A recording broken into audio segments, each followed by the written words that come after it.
Elə isə keçək növbəti filosofumuza. Növbəti filosofumuz Karl Marksdır, Alman filosofu.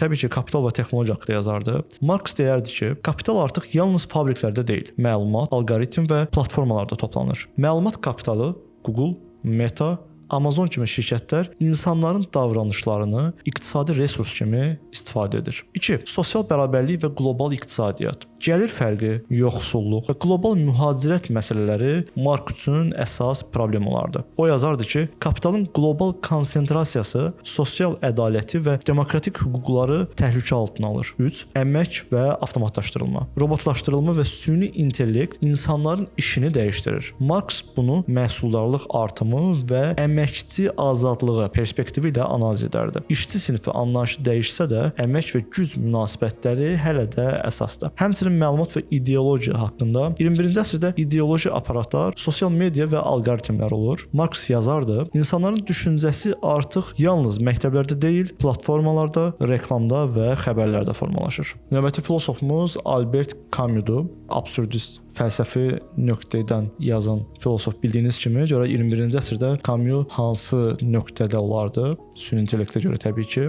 Bir, təbii ki, absurd və mənasızlıq. 21-ci əsrdə insanlar texnologiya, sosial media və sürətli həyat içində mənasızlıq və daxili boşluq hiss edərdi. Camus yazardı ki, absurdluq dəyişməyib. Sadəcə indi insanlar məlumat və əyləncə bolluğunda öz daxili mənasını itirirlər. Üsyan və fərdilik. İnsan absurda baxmayaraq özünü yaratmalı və öz həyatını mənalı bir çərçivə qurmalıdır. 21-ci əsrdə bu fərdi seçimlər, kreativlik, sosial mediada deyil, real həyat fəaliyyəti ilə bağlı olardı. Əxlaq və məsuliyyət. 21-ci əsrdə insanlar çox vaxt etik və sosial məsuliyyəti texnologiya və sistemə yükləyir. Albert Camus vurğulayardı ki, absurd dünyada hər kəs öz seçimlərinə görə məsuliyyət daşıyır və heç bir sistem bunu əvəz edə bilməz. Sonuncu olaraq həyatın dəyəri haqqında Camus bunları deyərdi. Camus üçün əsl həyat mənasızlığı qəbul edib ona baxmayaraq yaratmaq və yaşatmaqdır. 21-ci əsrdə o minimalist həyat, təbiət və insan təcrübəsinin önəmini vurğulayar, ekran və süni əyləncəyə qarşı diqqət çəkərdi. Növbəti fransız filosofumuz Jean-Paul Sartre'dır. Görək süni intellekt Sartre haqqında nə deyir? Birinci, təbii ki, Sartre'ın mərkəz nöqtəsi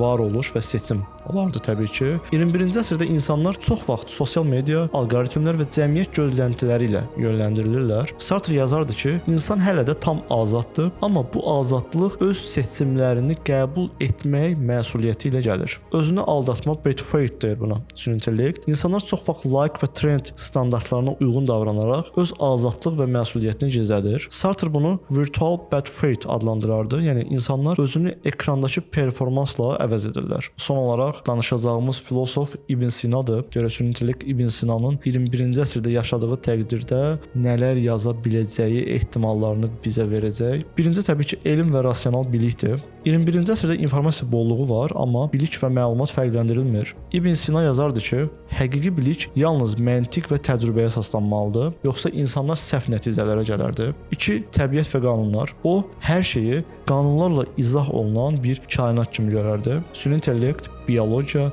kvant texnologiyaları hamısı kainat qanunlarının bir uzantısı kimi şərh edilərdi. Psixologiya və insan ruhu 21-ci əsrdə insan emosiyaların, stres və informasiya yüklənməsinin təsiri altında qərarlar verir. İbn Sina ruhun düzgün inkişafı və məntiqi düşüncə ilə balans yaratmağın vacibliyini vurğulayardı. Əxlaq və etik təhsil. 21-ci əsrdə əxlaq və davranış əsasən qısa müddətli fayda, trend və texnologiya ilə ölçülür. O yazardı ki, davamlı əxlaq və etik sistem yalnız biliyə və rasional düşüncəyə əsaslanmalıdır. 8 filosof haqqında danışdıq bu videoda dostlar və süni intellektin bizə verdiyi əsasən bir nöqtə oldu. Bütün filosoflar artıq müasir problemləri əsasən texnologiyanın və yaxud da müasir trendlərin insan azadlığının, insan düşüncəsinin və həmçinin insan qərarlarını dəyişdirməsini və yaxud da yönləndirilməsi problemindən danışardı. Təbii ki, bu da gözlənilən cavablardır, çünki bu gün bizim əlimizdə olan ən böyük problemlərdən biri məhz sosial medianın və yaxud da bu süni intellektin insan davranışlarına təsiridir. Hətta bununla bağlı sizə bir kitab tövsiyə etmək istəyirəm. Çin filosofu, amma öz təhsilini Almaniyada fəlsəfə üzrə bitirən bir filosofdan bəhs edəcəm. Byung-Chul Han Yorğunluq toplumu adlı bir kitabı var. Məncə məsləhətlidir. Məndə PDF-i mövcuddur bu arada. Yəni kimsə istəsə şərhlərdə qeyd etsə, mən PDF-in linkini şərhlərdə və yaxud da Instagram səhifəmdə bölüşə bilərəm. Bu kitabda məhz insanların 21-ci əsrdə necə yönləndirildiyini və fikir olaraq necə formalaşmasını izah edir ətraflı şəkildə. Və məncə bu videonun ardından məhz o kitabı oxumaq sizin üçün faydalı olar. Bu video bura qədər dostlar. Bu cür fərqli kontentlərin gəlməsi üçün həm şərhlərinizi qeyd edə bilərsiniz, həm də bu videonu bəyəndisə öz dostlarınızla, öz ətrafınızla paylaşa bilərsiniz. Növbəti videoya qədər.